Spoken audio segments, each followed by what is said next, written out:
야고보서 4장 14절은 인생을 가리켜 안개와 같다라고 말합니다. 야고보서 4장 14절 말씀입니다. 내일 일을 너희가 알지 못하는도다. 너희 생명이 무엇이냐? 너희는 잠깐 보이다가 없어지는 안개니라. 사랑하는 형제 자매 여러분, 우리는 내일 일을 장담할 수 없어요. 한 치 앞을 내다볼 수 없는 것이 인생입니다. 지난주에는 또 한국 교회의 큰 어르신 중에 한 분이신 또 성결교단의 부흥운동을 주역하셨던 이만신 중앙교회 원로 목사님이 하나님의 부름을 받아 세상을 떠나셨어요. 한 달 전만 해도 외부 집회에서 축도도 하시면서 정정하신 모습을 보이셨는데 그렇게 가셨습니다. 이게 인생이라는 거죠. 이게 인생이라는 겁니다. 나이가 많고 적고 상관없이, 성별과 상관없이 누구나 인생의 마지막을 맞이하게 된다는 겁니다.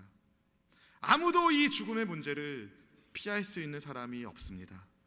그러나 우리에게 소망이 있는 것은 예수님 안에서 죽은 자들은 부활의 소망이 있다는 겁니다. 예수님 안에서 영생의 소망이 있다는 겁니다. 데살로니가전서 4장 16절 17절은 이렇게 말합니다. 주께서 호령과 천사장의 소리와 하나님의 나팔 소리로 친히 하늘로부터 강림하시리니 그리스도 안에서 죽은 자들이 먼저 일어나고 그 후에 우리 살아남은 자들도 그들과 함께 구름 속으로 끌려 올라 공중에서 주를 영접하게 하시리니 그리하여 우리가 항상 주와 함께 있으리라. 항상 주와 함께 있으리라. 누구에게 소망이 있는 걸까요? 예수님 안에 있는 사람들. 예수님에 있는 사람들은 사는지 죽든지 그리스도 안에 있기에 부활의 주와 함께 영생을 살게 될 것입니다. 그렇기 때문에 우리의 육신의 생명이 남아있는 이때에 지금 예수님을 만나야 합니다.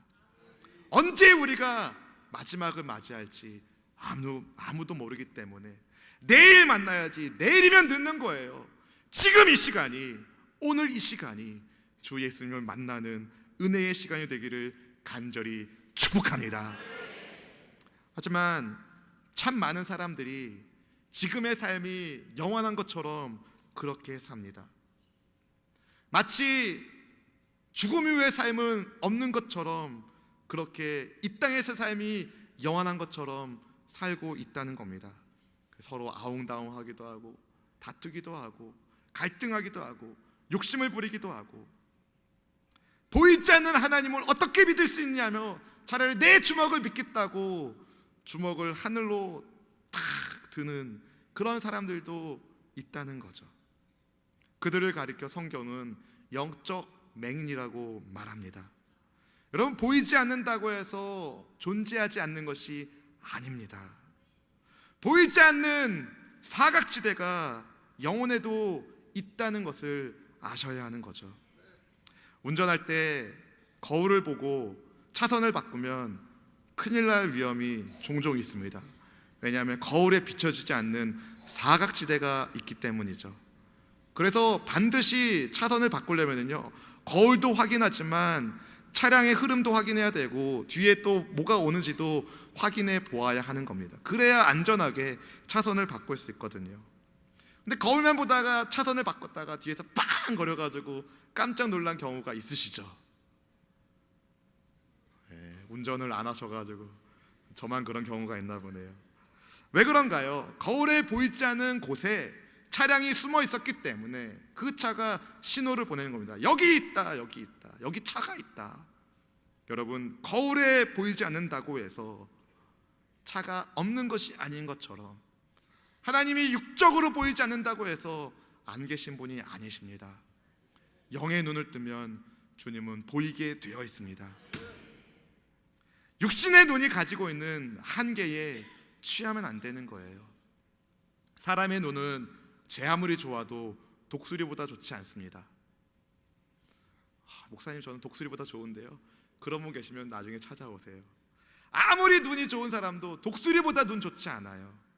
그러나 동물과 달리, 짐승과 달리 사람의 눈이 가지고 있는 특별한 것이 있습니다.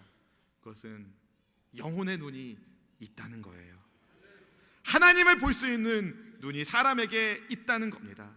마태복음 5장 8절에서 예수님께서 이렇게 말씀하셨습니다. 같이 한번 읽어봅시다. 시작. 마음이 청결한 자는 복이 있나니 그들이 하나님을 볼 것이며. 아멘. 마음이 청결한 사람이 하나님을 어떻게 한대요? 보는 겁니다. 보는 겁니다. 이 시간 주님 앞에 예배하는 모든 지체들의 마음이 청결하게 되어서 하나님을 보게 되는 진정 복 있는 자가 되기를 축원합니다. 마음이 청결하다. 여러분, 어떤 사람을 가리켜 마음이 깨끗하다라고 말할 수 있겠습니까? 마음을 깨끗하기 위하여 어떻게 해야 되겠습니까? 마음을 깨끗하게 한다는 것은 예수님이 그 안에 거하신다는 거예요. 죄의 문제를 해결받았다는 겁니다. 죄의 문제를 해결하지 않고 마음의 청결함을 말할 수 없는 겁니다. 예수님을 만나고 그분을 영접함으로써, 그분을 믿음으로써 죄의 용서함을 받게 될 때 마음이 청결하게 되고 하나님을 보게 되는 기적의 역사가 일어나는 겁니다. 예수님께서 날 때부터 맹인이었던 한 거린을 고치신 표적의 사건이 바로 그것을 우리에게 설명해주고 있는 겁니다. 태어날 때부터 맹인이었던 사람이 있습니다. 할 수 있는 거라고는 구걸 외엔 없었습니다. 구걸 외엔 아무것도 없었기 때문에 누구 죄 때문에 저렇게 눈이 멀었나 놀림받으며 저주의 인생을 살았던 그가 예수님을 만나자 놀라운 인생을 새롭게 살기 시작합니다. 그는 먼저 예수님을 찾아가지 않았어요. 예수님이 은혜 가운데 그를 찾아갔습니다. 그는 먼저 예수님께 눈을 뜨고 싶다고 애청하지도 않았어요. 예수님께서 은혜 속에서 진흙을 이겨 그의 눈에 발라주시고 실로암에 가서 씻으라 말씀하셨을 때에 그가 그 말씀에 순종함으로 눈을 뜨게 되었습니다. 한 번도 볼 수 없었던 눈이, 한 번도 떼어나서 자기 기능을 할 수 없었던 그 눈이 뜨이게 된 겁니다. 뜨게 된 겁니다. 밝은 눈으로 돌아온 그를 사람들이 웅성거리면서 어떻게 해서 눈을 뜨게 되는지 물어봅니다. 그는 예수님의 말씀에 따라서 그분이 진흙을 이겨 내 눈에 발라주시고 그분이 실로암 가서 씻으라고 말씀하셨기에 가서 씻었더니 보게 되었습니다라고 말합니다. 그런데 사람들은 안식일에 진흙을 이겼다는 이유 하나만으로 예수님의 치유 사건을 평가절하하면서 예수님을 대적하기 시작합니다. 눈을 뜨게 된 그 남자가 예수님을 가리켜 선지자로 고백하니까 이 고백 또한 탐탁치 않았기 때문에 그가 진실로 맹인이었는지부터 조사하기 시작합니다. 그의 부모는 예수님께서 아들을 고쳐주신 것을 알았음에도 불구하고 출교라는 벌을 받을까봐, 예수님을 시인하는 자는 출교당할 것을 알고 있었기 때문에 해받는 것이 두려워 모든 책임을 아들에게 돌리고 그 자리를 회피합니다. 다시 이 맹인이 유대인들에 의해서 조사받기 시작합니다. 거듭되는 반복되는 질문을 통해서 그들은 맹인이었던 그 사람의 발언이 거짓 증언이었다는 것을 밝혀내려고 갖은 수단과 방법을 사용합니다. 윽박지르기도 하고 협박하기도 하며 예수님을 죄인으로 몰고 가고 너도 죄 가운데 있으려고 하느냐라고 욕하기까지 합니다. 그의 증언을 철회하도록 예수님을 가리켜 하나님께서 보내신 분이라는 것을 고백하게 하는 증언을 가짜 증언이었다고 거짓 진술하기 위하여 갖은 압박을 했다는 겁니다. 하지만 고침받은 그는 지금 눈을 뜨고 보고 있는 모든 것이 다 예수님의 은혜를 말해주고 있기에 도저히 예수님을 부인할 수 없었습니다. 도리어 예수님을 죄인으로 몰고 가는 사람들을 꾸짖으면서 어떻게 눈먼 자기를 뜨게 하신 그분이 하나님께서 보내신 분이 아니냐는 반언을 합니다. 죄 가운데 태어났구나라고 바리새인들의 욕을 먹어가며 그는 결국 그 자리에서 쫓겨나고 맙니다. 도대체 눈뜬 그가 범한 잘못은 무엇이겠습니까? 그가 잘못한 게 뭡니까? 진실을 말했다는 이유 하나만으로 내쫓김을 받은 겁니다. 진실을 말한 사람을 내쫓았다는 것은 예수님을 적대시하는 바리새인들이 불법을 행하는 사람이라는 것을 보여주는 거죠. 내쫓김을 받은 그에게 이제 남은 게 없어요. 남은 게 없어요. 유대교에서 출교의 처분은 종교적으로, 사회적으로 사형 선고와도 같다는 말씀을 드렸습니다. 그와 관계 맺혀진 모든 사람들과의 관계가 끊어지게 되고 성전의 출입이 금지되고 남아있는 게 아무것도 없는 그 절망과 낙심 속에서 어떻게 하나 한탄만 해야 할 그를, 그런데 예수님이 찾아와 주셨습니다. 35절 말씀을 같이 한번 읽어보겠습니다. 시작. 예수님께서 그들이 그 사람을 쫓아냈다 하는 말을 들으셨더니 그를 만나사 이르시되 내가 인자를 믿느냐. 유대인들이 눈을 뜬 그 사람을 내쫓았다는 말을 주님이 들으셨어요. 주님은 들으신 것으로 끝내지 아니하시고 그를 외면하지 아니하시고 그에게 찾아가셨습니다. 35절에 쓰여 있는 만나사라는 단어, 헬라어 단어 휴리스코는요, 그냥 단순히 우연히 만났다라는 의미를 가지고 있지 않아요. To search, 찾아서, and find, 발견했다는 의미를 가지고 있습니다. 예수님의 몸소 그 남자를 만나기 위하여 시간을 떼어놓고 그를 찾아가셨다는 겁니다. 아무도 찾지 않는 그를 예수님이 찾아가셨다는 거죠. 왜 주님은 그를 찾아가셨을까요? 그를 위로해 주시기 위해서? 아니에요. 우리 생각에는 예수님 때문에 내쫓김 받았으니까 예수님께서 그를 위로해 주셔야 그림이 잘 될 것 같은데, 예수님은 그를 위로하시기 전에 먼저 아주 중요한 말씀을 건네십니다. 네가 인자를 믿느냐. 아마 이 바리새인들이 이 맹인을 취조했을 때에 이 고침받은 그 사람은 도대체 예수님이 누구신지에 대해서 계속 생각했었을 것입니다.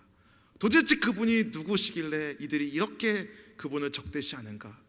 나는 눈을 떴는데 왜 이 사람들은 그것을 부인하는가? 아마 예수님에 대한 여러 가지 생각을 그가 갖고 있었을 것입니다. 그가 만약에 예수님을 다시 만나지 않았다면 그는 예수님을 그냥 선지자 중에 한 사람으로, 어떤 치료자 중에 한 분으로 생각했었을 것입니다. 그런데 예수님은 그에게 예수님이 누구신지를 정확하게 알려주시기 위해서 그분을 만남으로 영적인 눈이 뜨이고 영생의 길을 선물로 주시기 위해서 그를 찾아가셨습니다. 네가 인자를 믿느냐. 성경에서 인자는 여러 가지 뜻으로 사용돼요. 말 그대로, 단어 그대로 사람의 아들이라는 뜻으로 인자라는 그 단어로 어떤 사람을 가리키기도 하고, 혹은 이스라엘 백성 공동체를 가리키기도 하고, 혹은 특별한 선지자, 에스겔과 같은 선지자를 부르실 때에 인자라는 단어를 쓰시기도 하셨습니다.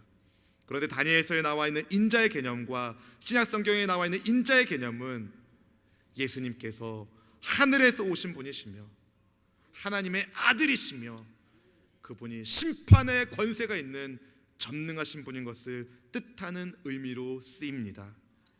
본문에서 예수님께서 말씀하신 인자라는 개념은 하나님의 위탁과 전권을 받아서 몸소 마지막 심판을 주재할 수 있는 하늘에서 오신 하나님의 아들이심을 말씀하고 있는 겁니다. 그래서 오늘 본문 35절에 인자라는 단어에 조그만 숫자가 적혀 있고 그것을 설명해 주고 있죠. 다른 고대 사본에는 하나님의 아들이라고. 요한복음에서 인자는, 특별히 요한복음에서 인자는 하늘에서 내려오신 분이며 다시 하늘로 올라가실 분을 설명하고 있습니다. 예수님께서 니고데모와 대화하실 때에 요한복음 3장 13절에서 이렇게 말씀하셨어요. 하늘에서 내려온 자 곧 인자 외에는 하늘에 올라간 자가 없느니라. 하늘에서 내려오신 하나님의 아들, 심판에 주관하시는 구세주 예수, 그분이 바로 인자라는 것을 말씀하고 계신 겁니다. 네가 인자를 믿느냐라는 주님의 질문에, 주님, 그분이 누구십니까?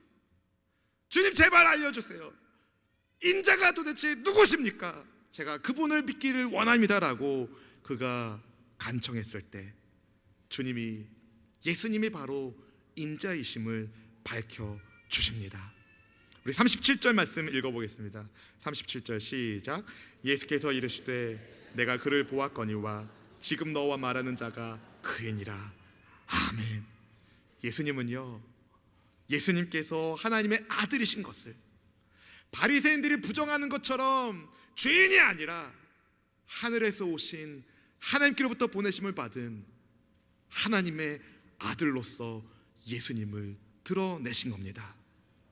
육의 눈이 떠진 그 사람이 육의 눈이 떠진 기적과는 비교할 수 없는 놀라운 눈이 뜨이기 시작합니다.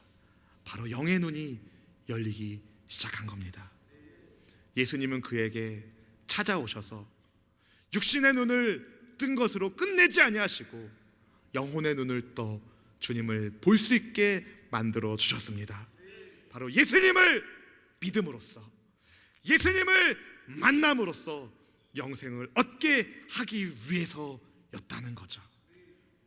유대인들에 의해서 쫓겨난 그를 인자이신 하나님의 아들이신 예수님을 믿게 하는 믿음의 길로 인도하시면서 그에게 영생의 길을 허락해 주시기 위해서였습니다. 예수님이 인자인 걸 알게 된 예수님이 하나님께로부터 보내심을 받은 분인 걸 알게 된 그분이 진정 내가 만나야 할 실로와 미시구나라는 것을 깨달은 아무도 자기를 찾아오지 않아도 빛이신 예수님이 내게 오셨다는 것을 알게 된 그는 예수님을 예배하기 시작합니다. 여러분 39절을 보십시다. 39절입니다. 시작. 예수께서 이르시되 내가 심판하러 이 세상에 왔으니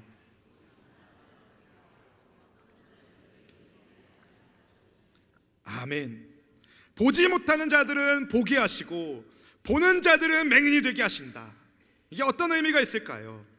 예수님께서 심판의 주제이시면서 보지 못하는 자들을 보게 하시고 보는 자들은 맹인이 되게 하시는 능력의 주라는 것을 밝히고 계신 겁니다. 심판과 구원은요, 동전의 양면과도 같은 거예요. 구원받지 못한 사람들에게는 심판이 있겠지만 예수님 믿음으로 구원받은 자들에게는 심판은 상관없는 이야기입니다. 예수님 믿는 사람들에게는 구원이, 주님을 믿지 않는 자들에게는 심판이 있다는 거죠. 본문에서 보지 못하는 자들은 맹인처럼 예수님을 향하여 마음이 열려 있고 예수님을 의지하고 예수님을 영접한 사람을 의미하므로 그들의 영적인 눈이 열렸다는 것을 말합니다.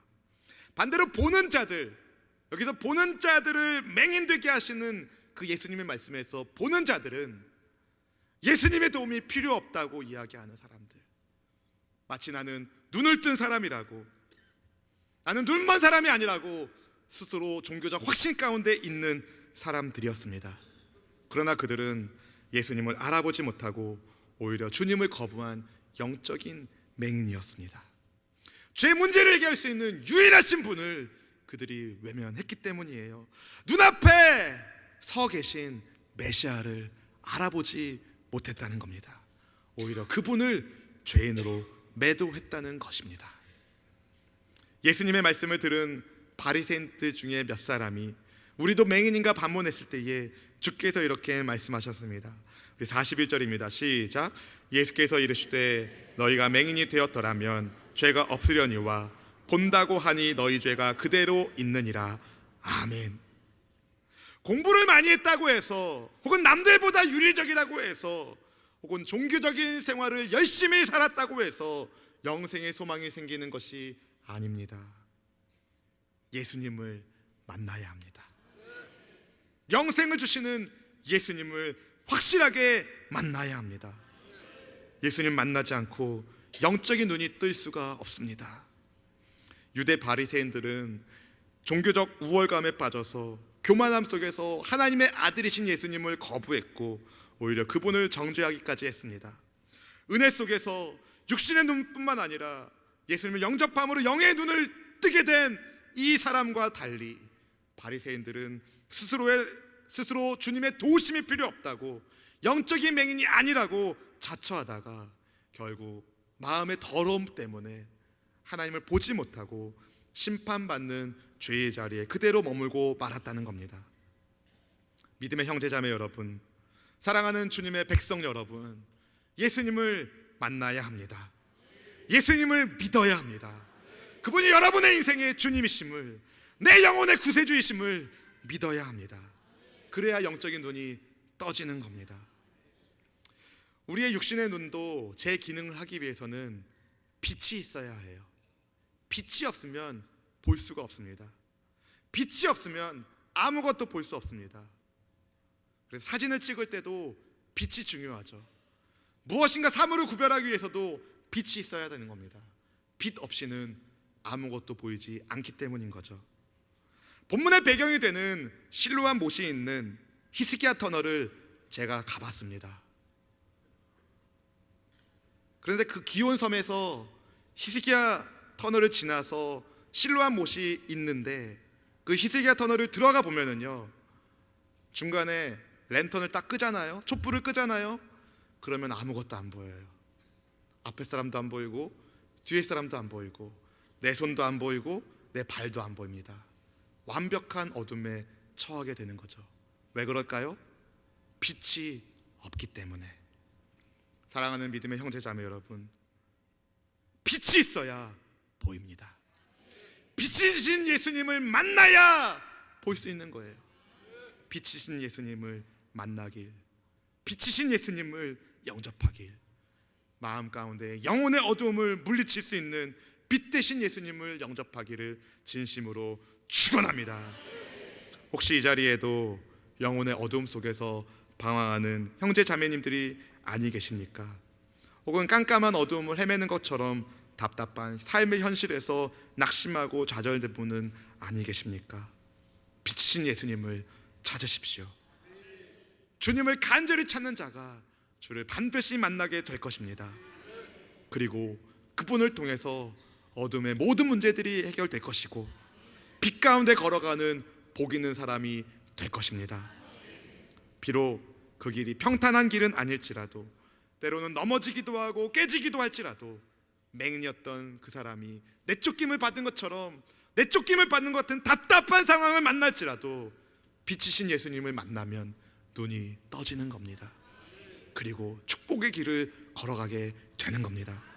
빛이신 예수님이 함께 하십니다. 요한계시록 3장 20절은 이렇게 말합니다. 함께 믿음을 가지고 고백합시다. 시작.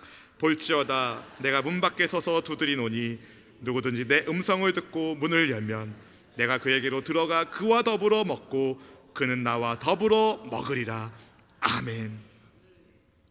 사랑하는 형제자매 여러분, 그냥 예배당에 왔다 갔다 하시면 안 돼요. 예수님을 만나셔야 합니다. 그냥 왔다가 그냥 가시면 안 돼요. 영혼의 빛인 예수님을 확실하게 만나셔야 합니다. 지금 예수님은 여러분을 만나길 원하십니다.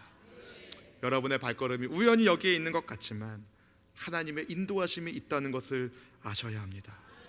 우리는 예수님을 만나야 합니다. 우리는 예수님이 필요합니다. 예수님을 누구로 고백해야 할까요? 살아계신 하나님의 아들로, 나의 죄를 깨끗하게 용서하실 수 있는 구세주로, 죄인들을 위하여 이 땅에 오신 영생의 주님으로 예수님을 만나야 하는 겁니다. 주여 내가 믿나이다 라고 고백했던 맹인의 눈에는 눈물이 가득했을 것입니다. 내 인생이 이제 어떻게 살아야 되나, 내가 비록 눈을 떴지만 앞으로 나는 어떻게 살아야 되는가 고민했을 때, 도대체 나의 눈을 뜨게 하신 그분은 누구시길래 내가 이러한 고초를 받아야 하는가 걱정하고 근심하던 그에게 주님이 찾아와 주셨고, 그에게 생명을 주셨고 영의 눈을 뜨는 복 있는 삶을 살게 하셨다는 것을 여러분이 확실히 붙들길 주의 이름으로 축복합니다. 예수님을 만납시다. 아무도 반기지 않는 그 사람을 받아주신 예수님, 여러분도 받아주실 것입니다. 우리가 예배 찬양으로 불렀던 나의 갈 길 다가도록이라는 찬송 384장의 가사는 이렇습니다. 나의 갈 길 다가도록 예수 인도하시니 내 주 안에 있는 긍휼 어찌 의심하리요. 믿음으로 사는 자는 하늘 위로 받겠네. 무슨 일을 만나든지 만사형통하리라. 무슨 일을 만나든지 만사형통하리라. 믿음으로 사는 자는 하늘 위로 받겠네. 이 찬송시를 쓴 분이 계세요. 파니 제인 크로스비라는 여사님이신데요, 이분은 생후 6주 때에 의사의 실수로 실명하신 분이에요. 앞을 보지 못한 분입니다. 그리고 1살의 나이에 아버지를 여의었습니다. 할머니와 어머니의 손에서 자란 그녀가 나이 30에 예수님께서 나의 죄를 위하여 죽으시고 부활하신 구세주란 사실을 알게 되었습니다. 그때 그는 이렇게 고백했습니다. 나의 영의 눈이 뜨였다. 비록 육신의 눈은 멀어서 앞을 보지 못하지만 영에 눌린 그녀는 주님을 향한 애틋한 마음을 시로 적으면서 신앙 고백하며 날마다 기도하며 찬송하는 축복의 인생을 살게 되었습니다. 우리가 찬송가 288장을 같이 찬양할 것인데요, 그의 묘비에는 이 찬송가의 첫 줄 가사가 적혀 있다고 합니다. 예수를 나의 구주 삼고 성령과 피로 거듭나니 영의 눈이 뜨지길, 영의 눈이 떠지길 진심으로 축원합니다.